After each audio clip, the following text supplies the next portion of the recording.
All right, y'all.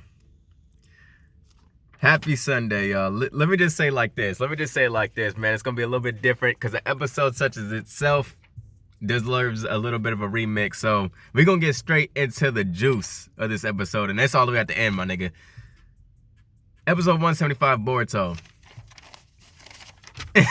You wait to the back of the notes. Nigga went to the back of the notes, bro. First of all, now this is the whole... We're at this point. We're at Deepa versus fucking Team 7, right? And let me just, like, to the very end. This is the very end, and I'm going to do it, like, my normal way, right? So, like, when we get to the point, because it was almost going to be some bullshit for me, right? Because we get to this point where Boruto almost has, like, a Deku moment for me, where I'm like, okay, the first Rassengan didn't work totally. Because we seen Sarada actually cracked the man's, Deepa's fucking armor with her super punch and shit after she, unlocks her fucking second Tomoe, which we're going to get to that.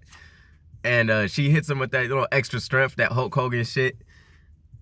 Boruto comes out, tries to use his Rassengan, doesn't work, does it again, right? This time, because Deepa unlocks a new form, which is pretty dope. The main thing I liked about his form was like the crystallization of his arm. It turned into like this diamond type shit. Well, I think that was diamond. It turned diamond. But, if it were to end with Boruto just hitting him again with the Rassengan, knowing that his arms is probably going to fall off and shit, I would have been upset if that's how it ended. But the fact that Mitsuki came out the clutch, did his motherfucking Sage mode, which, people just kind of just forgot about, When it came to Mitsuki, at the end of this episode, it was kind of like no one gave a fuck about him. Because, like, all right, he pulls up. He gives Naruto a little bit of his Sage boost. Sarada comes and gives some chakra, too. That was sick. I like that. That was dope. That actually saved the episode for me, because like I said, I was like, dog, is this on some All Might fucking one for all, or all for one, whatever the fuck type shit? Where this nigga Deku just fuck it, like fuck my arms, fuck my limbs, I'm gonna just do this shit and win. But the fact that it took all three of them collaborated, killed this motherfucker Deepa, and ended it like that was dope. But the very ending, what I'm saying with Mitsuki, I dropped my notes, y'all. What I'm saying about Mitsuki is, like, first of all, no one acknowledged the fact that he used Sage mode. And when Konohamaru was like, all right, guys, let's go home. Like, he didn't get, like, the nigga was missing a whole ass arm, bruh. Mitsuki was missing a whole ass arm. And Konohamaru was just like, all right, gang, let's get out of here. Let's go back to the Leaf Village, y'all. But let me get back into the point number one, because now we're going to get into the more sequential thing. Because I felt like there was going to be something I was going to say in this video that made niggas turned off. But let me get into the, like I said, this is how I usually do it. I go from point one to whatever the fuck it is. Today, I don't even know how many points I have, dog.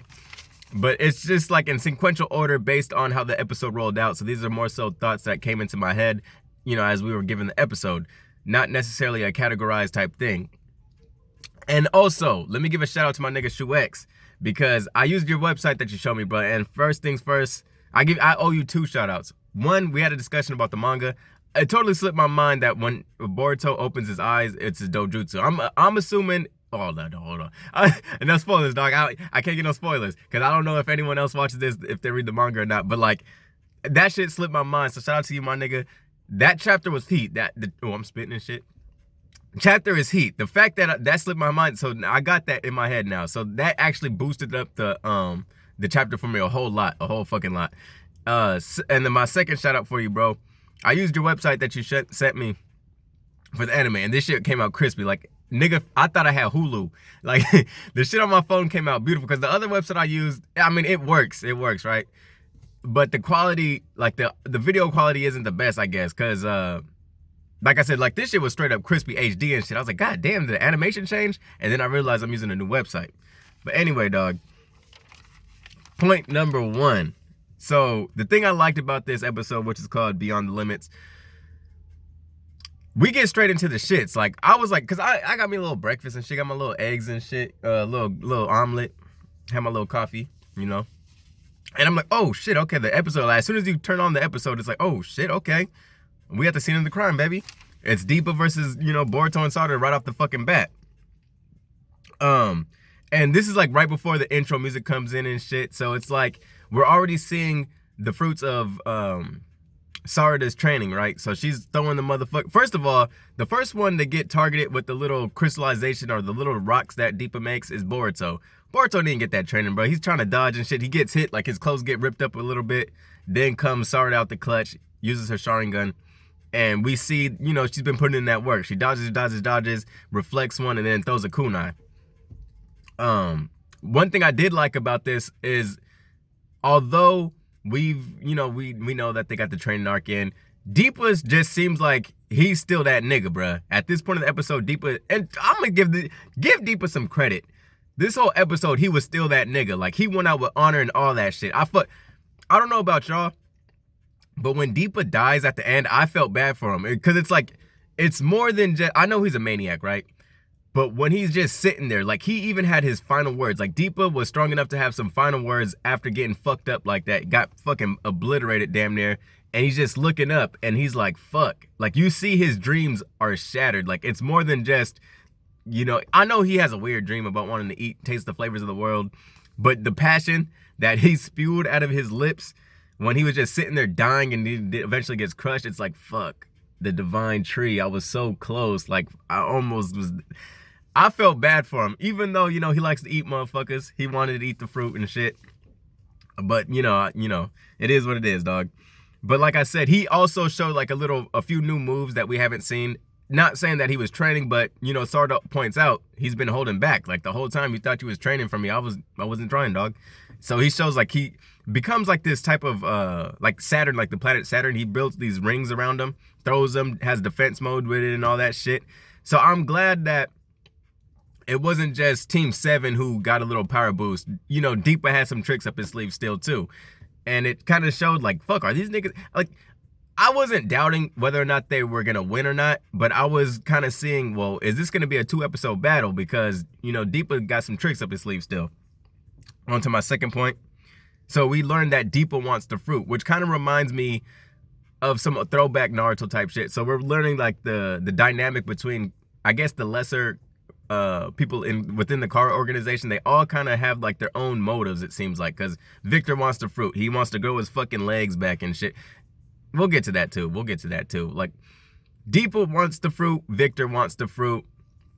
It's like they're not necessarily the most cohesive team. They're just working together while having their own interests at the same time, which reminds me of like the hit and miss, OG hit and miss, where they're kind of like, we'll kill our fucking friends for the mission. There was like a filler episode during the war arc where Guy Sensei and Kakashi, they battle the original legendary swordsmen, right? And they're like, there's a point where Kakashi realizes within that battle, it's like, oh shit, these guys are fighting crazy. Like, they have no concern whether or not they harm or attack their partner. They're doing it just merciless, like no mercy, no fucking mercy, bro. They're just going all out, whether or not they kill their friends or not. There's, you know, while Guy Sensei and Kakashi, they're kind of moving like, okay, well, my partner's right there. If I do this attack, he might get hurt too. You know, they're picking and choosing their strategy. This also reminds me of the Akatsuki, where we have members like Sasori, where he has like his little link with Kabuto and shit. And they kind of seem like, you know, I'm not comparing Kara to the Akatsuki at all, but I'm just saying, like, within these organizations, I have like, there's like a famous quote, there's no honor amongst thieves. So it's like, hey, one of these niggas, they gonna rat you out, bruh. You know, they like, nigga, we all some criminals. At the end of the day, we can't really even trust each other, even though we are working together. And this also shows kind of like their level within Kara. So this kind of shows you how low on the totem pole is. Like, we also seen that Deepa had stated while talking to Victor, like, bro, you bought your way into this organization in the first place. Like, they don't respect us. And with me, I'm like, I'm out here with you, my nigga. So like, fuck it. They grew their own little tree. They tried to eat the fruit. That ends up being their demise. Also, point 3. Now, I'm realizing Konohamaru, he is a beast, because, like, his jutsus are always impressive, even though they don't do shit most of the time.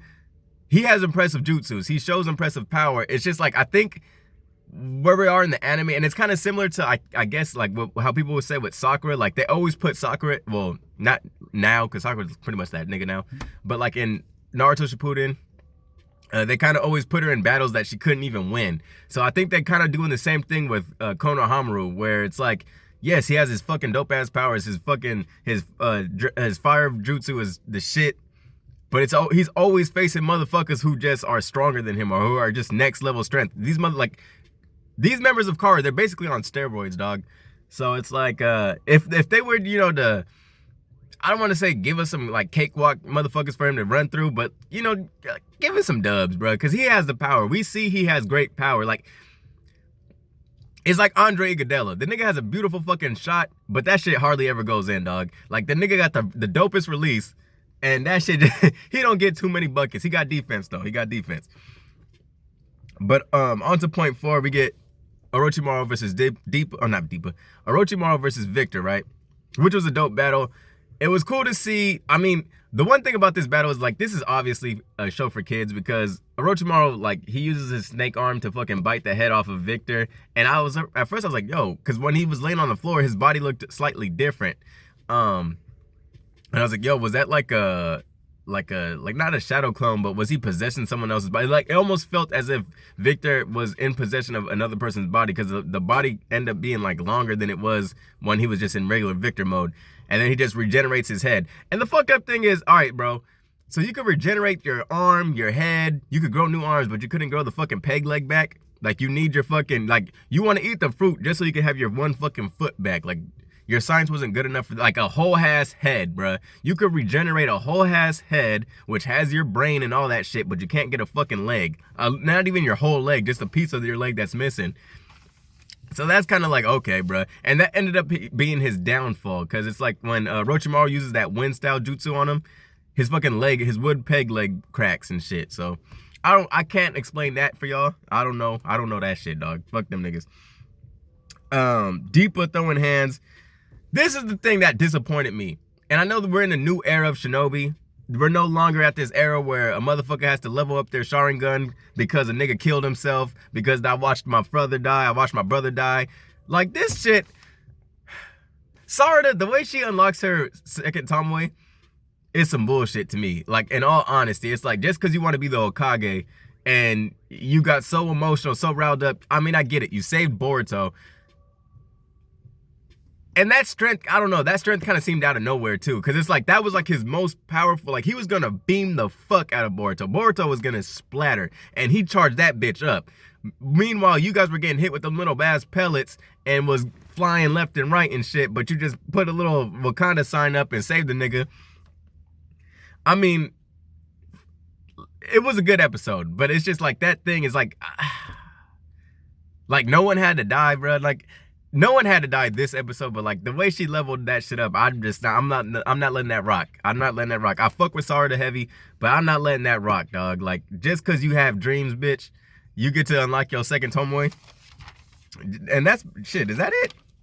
That man, that wrap that bitch up right there. That's 13 minutes and 5. That's why I wanted to give you that point last, because I felt like a lot of niggas, when little shit like that happens, like, all right, we get it. She got her second Tomoe now. So it's a hype moment, but at the same time, it's like, please do a little more. Like, from what we've seen in OG Naruto, like I said, niggas jumped over cliffs, niggas was donating they left eye for niggas, motherfuckers was committing suicide, niggas' fathers was dying, niggas' brothers was dying, all that type of shit. Niggas was killing their brothers for like that level up. And this bitch, all she gotta do is fucking be reunited with her dad and love her friends.